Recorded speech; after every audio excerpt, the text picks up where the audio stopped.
Hola, queridos hermanos. En este segundo día vamos a entrar entonces en el prólogo del libro de Job. Como son encuentros breves, entonces no podremos leer todos los pasajes, pero es muy importante que vayas leyendo también. Entonces, la afirmación de que Job era un hombre irreprensible y recto, que temía a Dios y evitaba al mal, aparece 3 veces en el prólogo del libro. Capítulo 1, versículo 1, en el capítulo 2, versículo 8, y en el capítulo 2, versículo 3. Job era un hombre irreprensible y recto, que temía a Dios y evitaba al mal. El prólogo del libro de Job afirma eso 3 veces para enfatizar su justicia y su inocencia. El personaje de Job, el personaje principal, es introducido como un modelo en todos los sentidos. Un héroe patriarcal de un pasado intemporal.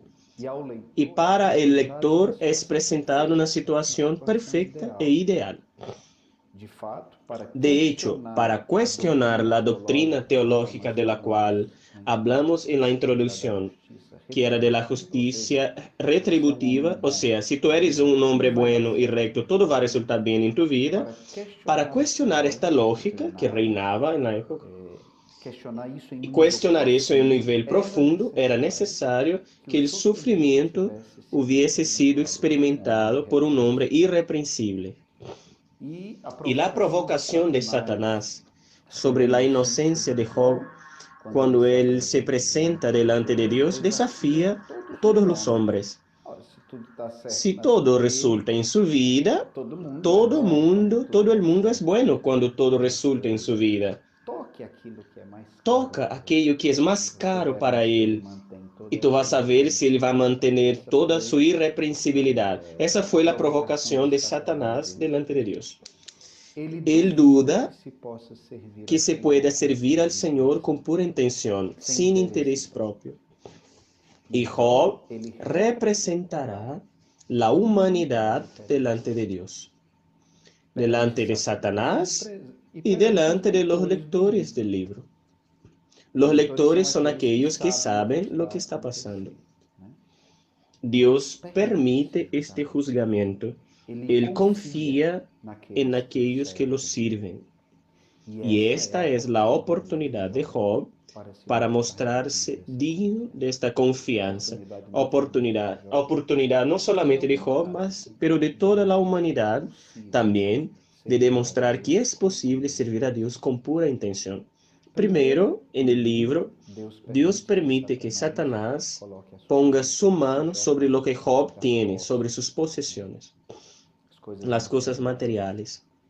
Y nuestro héroe, por así decir, pierde las cosas más preciosas que él tiene. Todos sus hijos mueren y toda su riqueza es perdida. Y el prólogo del libro de Job, al máximo, todas las situaciones, la justicia de Job, el juzgamiento, su sufrimiento. Job responde con un acto de total sumisión y entrega a Dios. Job, capítulo 1, versículo 21, él dirá: Nudo salí, desnudo he salido del vientre de mi madre, desnudo volveré. Dios me lo dio, Dios me lo quitó. Bendito sea el nombre del Señor. Solamente en el segundo momento el juzgamiento de Job llega a tocar su propio cuerpo. dice el libro de Job, capítulo 2, versículo 5, que fueron tocados sus huesos y su carne. Y la situación de nuestro héroe se vuelve miserable. Incluso su esposa lo provoca, incitando a culpar a Dios. Pero Job dice en el capítulo 2, versículo 10, por todo eso no dijo nada de pecaminoso. Algunos estudiosos del libro de Job argumentan que después de la segunda sumisión de Job, o sea, cuando él se pone delante de Dios con este acto de fe y de alabanza, bendito sea el nombre del Señor, aunque Dios lo haya sacado todo, el drama podría muy bien haber terminado. Sin embargo, mis hermanos, las cuestiones más fundamentales aún permanecen sin solución. Un gran especialista del libro de Job que se llama Norman Harbel, él dice lo siguiente: los episodios del movimiento inicial anticipan algo más.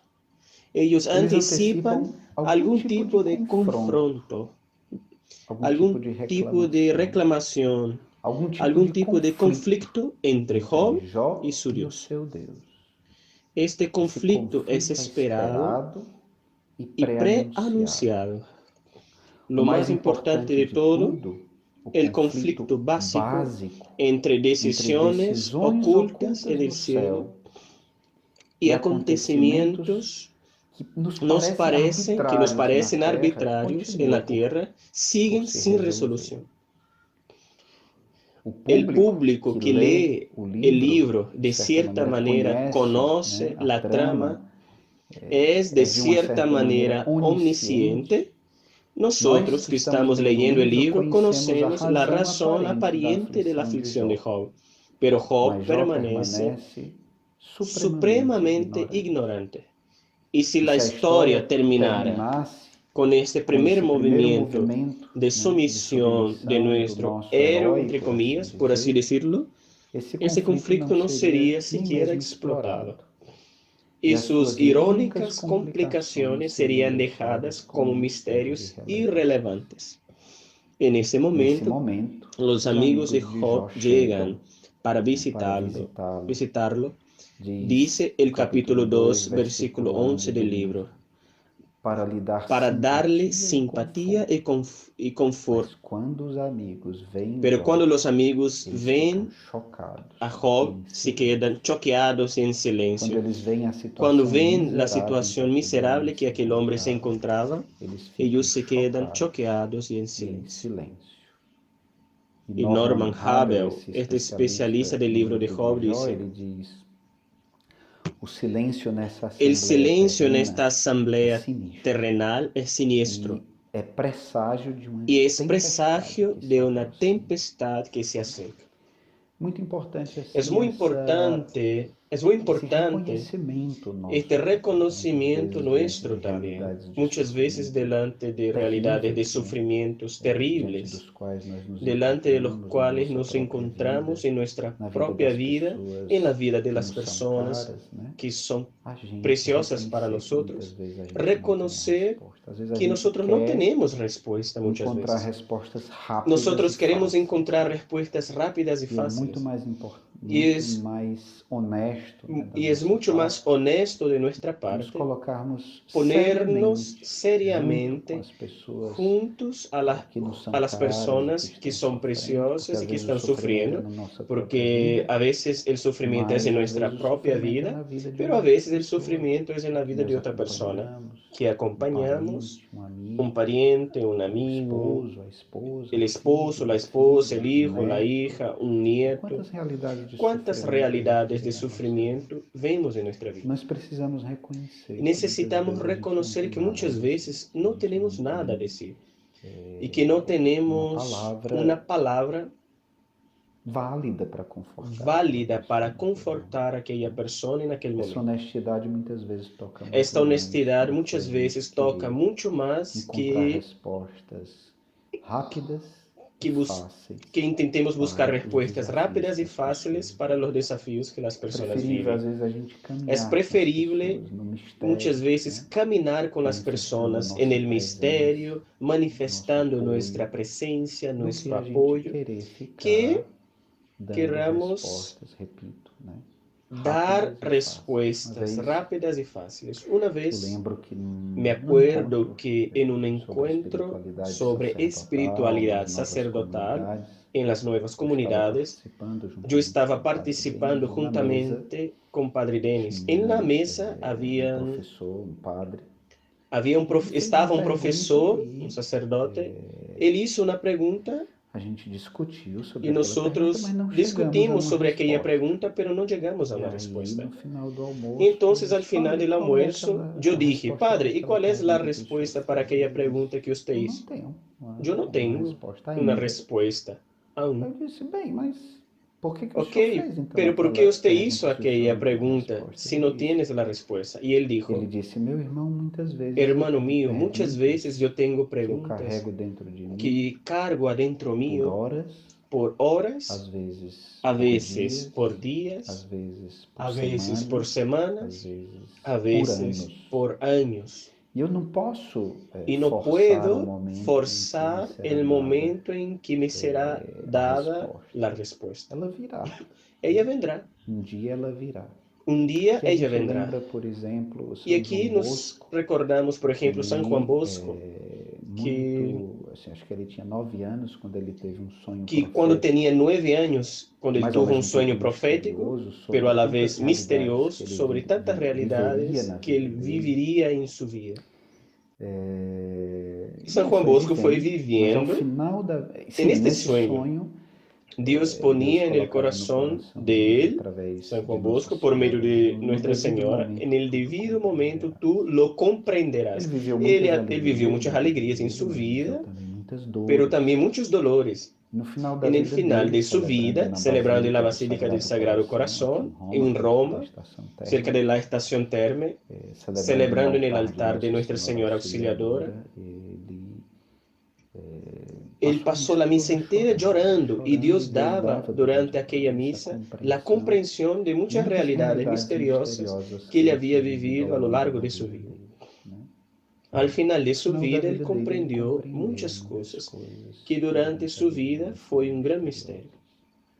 Ay de nosotros si queremos simplemente para resolver nuestros problemas y dramas y también las situaciones de sufrimiento, ay de nosotros querer encontrar respuestas rápidas y fáciles para los dramas, los sufrimientos y los desafíos que vivimos. Es mucho más importante que llevemos en serio las cuestiones, muchas veces incluso cargando aquel misterio adentro nuestro, caminando muchas veces sin entender, esperando que Deus nos pueda dar el sentido de las cosas, que nosotros quedemos inventando unas respuestas fáciles.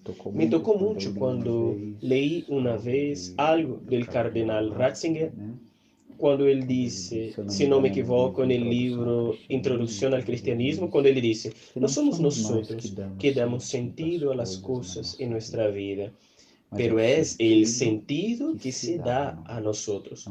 No es por nada que Jesús en el Evangelio, en el prólogo del Evangelio de San Juan, él es llamado el Logos, el verbo, la palabra, el sentido.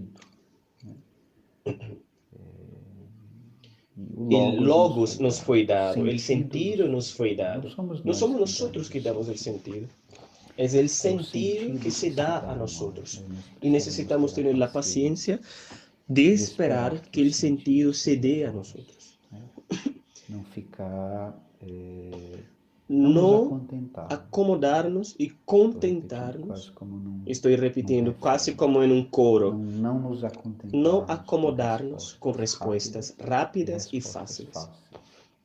Lógico que se Deus quiera respondernos en breve tiempo nuestros dramas y preguntas, nosotros aceptamos. Mientras antes Él responda, mejor. Pero que no sea yo, o tú, o nosotros, que anticipemos los tiempos de las respuestas que Dios desea darnos. Quizás muchos entendimientos de aquello que nosotros estamos viviendo en este tiempo de pandemia, nosotros solo vamos a tener más adelante. Pidamos a Dios que tengamos un corazón atento y abierto para recibir el sentido cuando este sentido se quiera dar a nosotros.